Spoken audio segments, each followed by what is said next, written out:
Bonjour, dans cette vidéo, nous allons travailler sur les automatismes de collège, de seconde et de première en parlant des airs. Nous allons rappeler toutes les formules qui ont été vues au collège. Je vous propose une première vidéo justement avec ces rappels de formules et ces explications pour les retrouver d'une figure à l'autre. Puis je vous proposerai 2 vidéos correspondant à des séries de 4 questions sous forme de QCM. Donc, commençons par ce rappel sur les formules. Notre figure de base, qui est plutôt simple pour les airs, c'est le rectangle.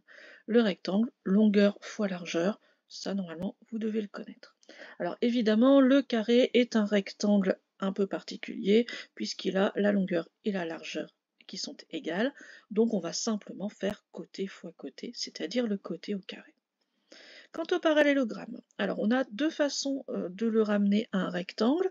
Tout d'abord, si vous voyez ici mon découpage selon les pointillés, on peut se rendre compte qu'en fait on a un triangle rectangle qui dépasse et qu'on va pouvoir aller insérer par découpage et collage dans cette partie ici qui était évidée.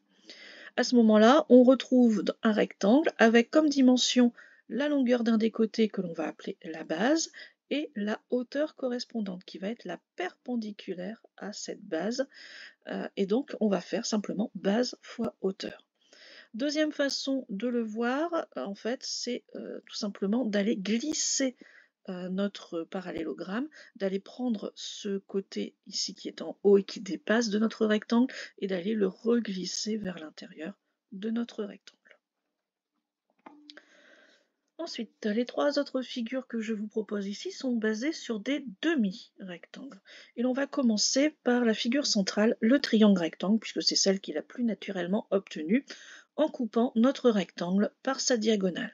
À ce moment-là, notre formule longueur fois largeur va être formée grâce au côté de l'angle droit, la longueur correspondant au plus grand côté de l'angle droit et la largeur au plus petit côté. Pour avoir l'aire du rectangle complet, nous ferions longueur fois largeur. Donc pour notre triangle rectangle, on va couper en 2, longueur fois largeur divisé par 2. Donc on multiplie les 2 côtés de l'angle droit et on divise par 2.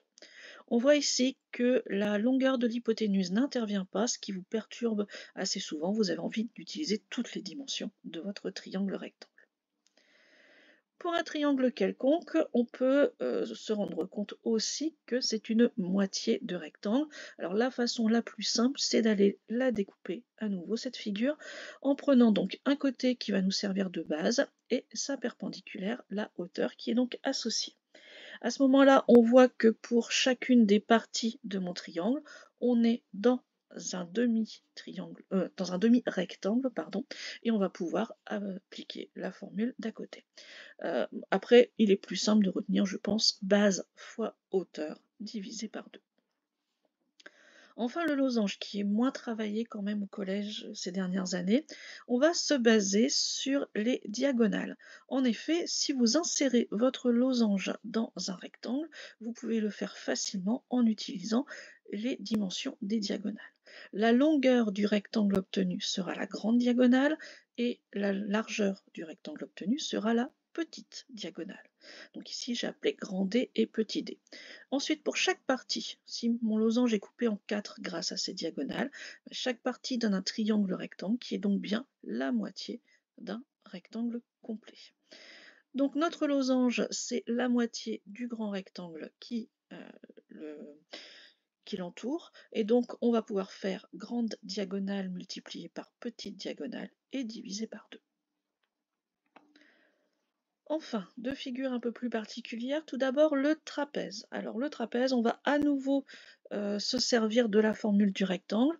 On a plusieurs façons de le faire.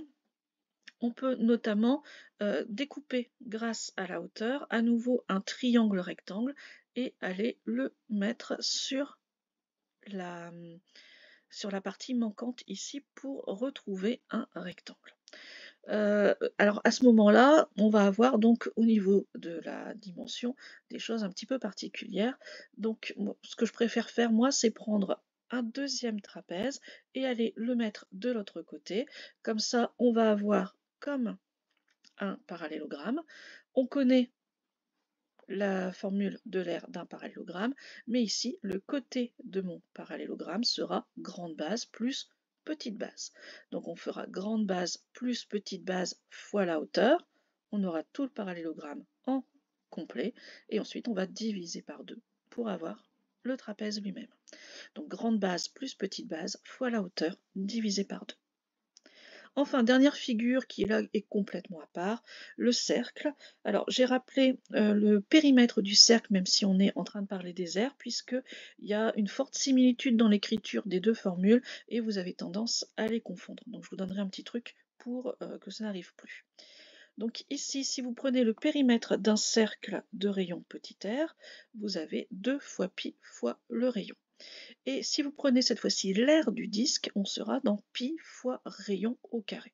On vous a certainement donné ces petits trucs pour retenir 2 pi r comme 2 cailloux et pi r carré comme un caillou qui serait carré. Alors ici, pour différencier les deux, parce que réellement c'est ça le problème, puisque arrivé, je pense, au lycée, vous devez les connaître, ces formules, mais quelquefois on vous demande l'aire, vous mettez 2 pi r ou inversement.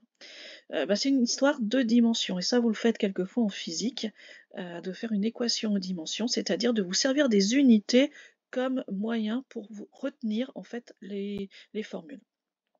En effet, si vous cherchez le périmètre d'un cercle, vous allez chercher une longueur. Une longueur, ça s'exprime en centimètres. Le rayon, lui aussi, par exemple, est en centimètres. J'ai pris centimètres, j'aurais pu prendre une autre dimension. Mais en tout cas, on est dans la même unité. Donc ça veut dire que notre rayon n'a pas été modifié en étant mis au carré. Des centimètres qui restent des centimètres, le rayon doit apparaître seul. Alors que pour l'aire du disque, une aire est exprimée, si on prend toujours comme unité de base le centimètre, l'aire va être exprimée en centimètres carrés. Pour que ce centimètre apparaisse au carré, il faut que le rayon lui-même soit mis au carré. Évidemment, c'est pas pi qui va donner le carré qui va apparaître. Donc voilà comment différencier 2 pi r et pi r carré. Voilà, j'espère que cette vidéo vous aura servi pour rappeler donc les bases de ces formules et les retrouver pour celles que vous ne connaissez pas bien, comme le trapèze ou le losange. Et nous nous retrouverons donc dans 2 vidéos sur cette fois-ci l'utilisation dans des séries de QCM. Au revoir.